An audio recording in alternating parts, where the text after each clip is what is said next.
Hello दोस्तों, नमस्कार। Surdas classes में आप सभी का स्वागत है। पिछले क्लास में हम लोग नंबर सिस्टम में इकाई अंक निकालना पढ़े थे। आज हम नंबर सिस्टम में विभाज्यता का नियम पढ़ेंगे। चलिए तो स्टार्ट करते हैं विभाज्यता का नियम।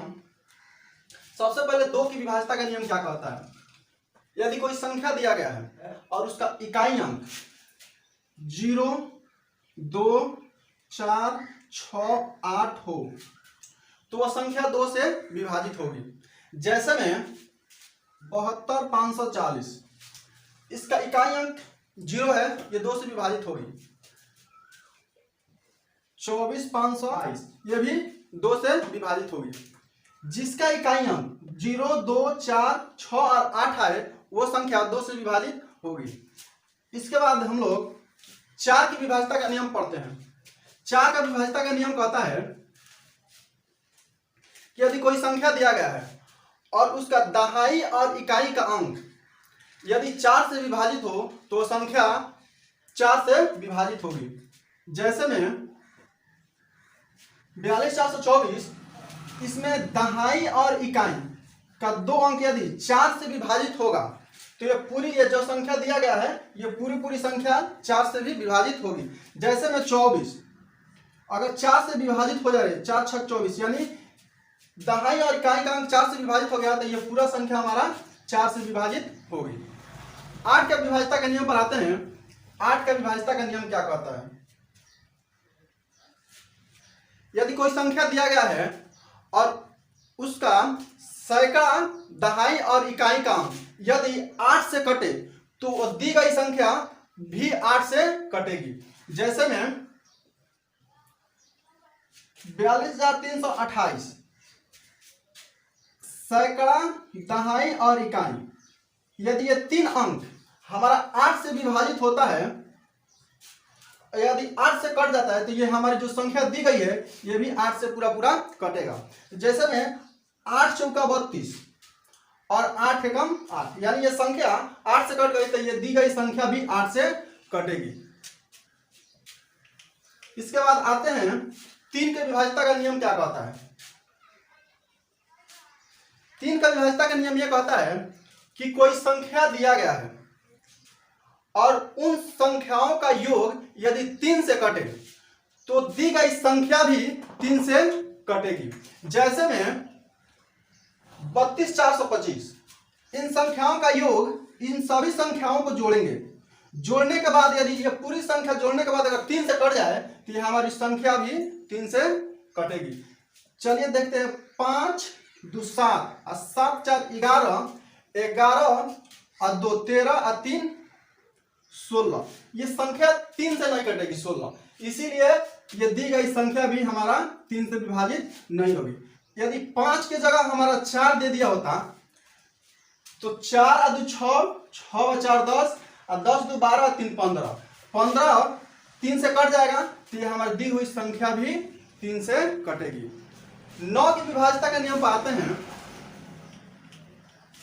9 की विभाज्यता का नियम क्या कहता है कि यदि कोई संख्या दिया गया है और उन सभी संख्याओं का योग यदि 9 से कटता है तो दी गई भी संख्या 9 से पूरा कटेगी। जैसे में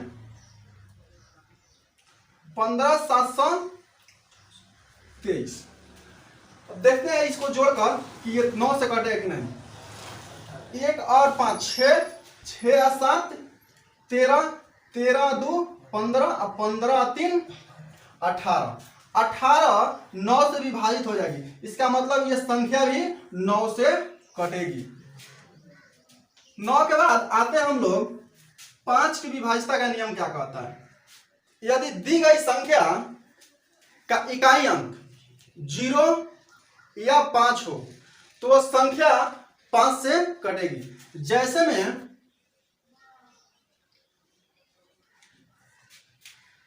42,420, इसका इकाई अंक 0 है तो यानी ये संख्या 5 से कटेगी।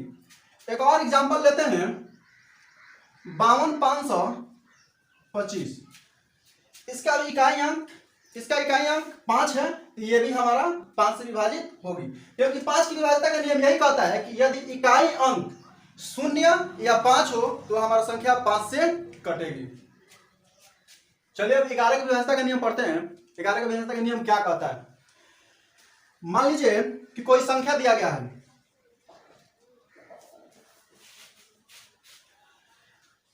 ग्यारह का व्यवस्था नियम यह कहता है कि इकाई अंक से सम स्थानों का अंकों का योग, इकाई इधर चलते हैं, यानी इकाई अंक से सम स्थानों के अंकों का योग और विषम स्थानों का अंकों का योग का अंतर यदि 0 आए या वो संख्या 11 से कट जाए तो ये हमारी दी गई जो संख्या है 11 से पूरा पूरा विभाजित होगी। जैसे में इकाई अंक से सम स्थानों का अंकों में, यानी सम 1 5 0, सम स्थानों का अंकों का योग यानी 5 और 1 6 और 6 में 0 यानी 6। अब विषम स्थानों का अंकों का योग का अंतर यानी विषम का होगा ये 9 5 14 14 4 18 18 8 26 26, यानी इसका अंतर हमारा 20, यानी 11 से ये विभाजित नहीं हो रहा है, यानी ये संख्या भी हमारा 11 से विभाजित नहीं होगा। दूसरा एग्जांपल लेते हैं हम लोग, जैसे में 80 16 45 91। 11 का व्यवस्था का नियम यह होता है कि सम स्थानों का अंकों का योग, यानी सम यह हो गया 9 4 1 8। अब विषम स्थान 1 5 6 0, तो इनका योग का अंतर 0 आना चाहिए, नहीं तो 11 से कट जाना चाहिए। 9 और 4 13, 13 1 14 और 14 8 22,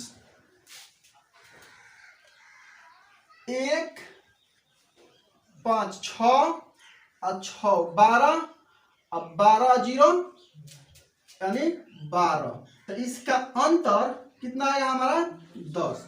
ये भी इसका अंतर ना 0 आया और नहीं यहाँ जो संख्या आएगा 11 से विभाजित होना चाहिए, तो यानी ये भी संख्या हमारा 11 से विभाजित नहीं हो रहा है। उसके बाद अगला एग्जांपल लेते हैं दूसरा, ये हमारा 11 से विभाजित का नियम नहीं लागू हुआ इस पर। दूसरा एग्जांपल लेते हैं 93 82 45, सम स्थानों का अंकों का देखिए 4 और 8 12 और 12 और 9 21, और विषम स्थान के अंकों का योग यानी 5 और 2 7 और 7 और 3 10 10, इसका अंतर कितना होगा 11, यानी ये संख्या हमारा 11 से कट रहा है, तो इसीलिए ये हमारा पूरा दी हुई संख्या भी 11 से पूरा पूरा कटेगा।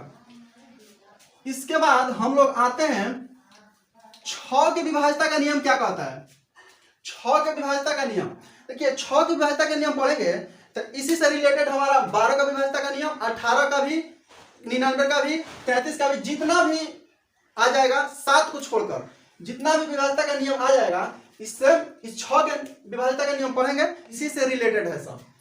6 के विभाज्यता का नियम कहता है कि 6 को 2 ऐसे भाग में तोड़ेंगे जिसका एचसीएफ 1 आए, यानी इसका गुणनखंड ऐसा करेंगे कि एचसीएफ हमारा 1 आना चाहिए। तो 6 को हम 2 गुणे 3 में तोड़ सकते हैं और इसको 6 गुणे 1 में। देखिए इसमें गुणनखंड किए 6 का, तो इसमें 1 आ गया, जहां गुणनखंड करने पर 1 आएगा वो संख्या नहीं लेंगे। और देखिए इसका एचसीएफ निकालेंगे, इसका जब एचसीएफ हम निकालेंगे तो हमारा 1 होगा, इसका एचसीएफ निकालेंगे तो हमारा 1 होगा। अब देखिए यदि 6 का विभाज्यता का नियम यही होता है कि यदि है 6 यानी 2 से भी कट रहा है और 3 से भी कट रहा है, 6 ये जो है 2 से भी कट रहा है और ये 3 से भी कट रहा है, तो जो 2 और 3 दोनों से कट रहा है वो हमारा 6 से भी कटेगा। 6 के बाद हम 12 का देख लेते हैं कि 12 का क्या होता है। 12 का इसी तरह यही कंडीशन लागू होगा इसमें भी। 12 का विभाज्यता के नियम में जैसे में 12 का विभाज्यता के नियम में इसका ऐसा गुणनखंड करेंगे कि जिसका एचसीएफ हमारा 1 आए, इसको 4 गुणे 3 में तोड़ेंगे, 4 3 12 और तोड़ सकते हैं 12 गुणे 1, लेकिन जिसमें 1 आ जाए उसको हटा देना है। और देखिए इसका एचसीएफ हमारा 1 होगा। देखिए ये जो 12 दिया गया है हमारा 4 से भी कटेगा और 3 से भी कटेगा, तो जो संख्या 4 और 3 से दोनों से कटे हुआ हमारा 12 से भी कटेगा। आगे चलते हैं 99 का विभाज्यता का नियम क्या कहता है। 99 का विभाज्यता का नियम क्या कहता है, इसको 2 भाग में तोड़ेंगे, 11 गुने 9, 33 गुने 3 और 99 गुने 1। और इसको तोड़ सकते हैं, इसके बाद और नहीं तोड़ सकते। देखिए जिसमें 1 आ जाएगा, तोड़ने पर गुणनखंड निकालने पे 1 आएगा, हटा देंगे इसको। उसके बाद देखिए 33 और 3 का एचसीएफ हमारा 1 नहीं आएगा कभी भी, तो इसको भी हटा देंगे। और 11 गुने 9 इसका एचसीएफ हमारा 1 आएगा। यानी जो संख्या 11 से और 9 से दोनों से कटे वो संख्या हमारा 99 से भी कटेगा। इसके बाद हम लोग एक और संख्या लेकर देख लेते हैं कोई भी। जैसे मान लेते हैं 18 ले लेते हैं। 18 देख लेते हैं क्या कहता है विभाज्यता का नियम। 18 को 2 भाग में तोड़ेंगे, यानी 3 गुने 6, 2 गुने 9, 1 गुने 18। तो इसमें क्या आता है, इसका गुणनखंड जब किए तो 1 गुने 18, तो जिसमें 1 आ जाएगा उसको नहीं लेंगे। और इसका एचसीएफ तो हमारा 1 नहीं होगा, यानी इसका एचसीएफ हमारा 3 हो जाएगा, तो ये भी नहीं होगा। और इसका एचसीएफ हमारा 3 होगा। तो 18 की विभाज्यता ये नियम कहता है कि यदि कोई संख्या 2 से कटे और 9 से कटे तो वो संख्या भी हमारा 18 से कटेगा।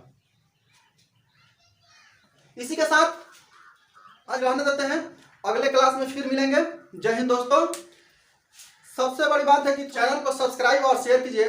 आपका एक सब्सक्राइब और शेयर करने से ही और कमेंट करने से भी मनोबल बढ़ता है।